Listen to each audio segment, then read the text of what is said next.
সিনেমাতে পারিশ্রমিকের ক্ষেত্রে বড় তারকারা একটি নির্দিষ্ট অঙ্ক আগেই ঠিক করে নেন। তবে আল্লু অর্জুন হাঁটেন না সেই পথে। তার মডেল সহজ, ৳1 আয় হলে তিনি নেন প্রায় ৩০ পয়সা। অর্থাৎ সিনেমা যত বেশি আয় করবে তার আয়ও তত বাড়বে। আবার সিনেমা কম আয় করলে তার পারিশ্রমিকও কমে যাবে। এই ঝুঁকিপূর্ণ কিন্তু কৌশলী সিদ্ধান্তই তাকে অন্যদের থেকে আলাদা করেছে।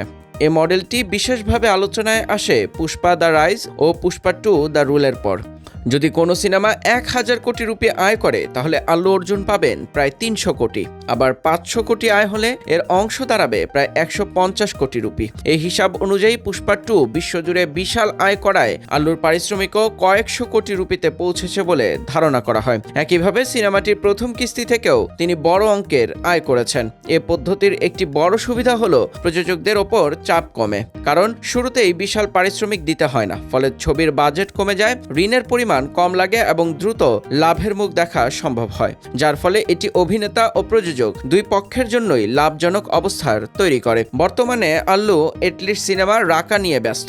এ সিনেমায় প্রথমবারের মতো তিনি কাজ করেছেন দীপিকা পাডুকোনের সঙ্গে।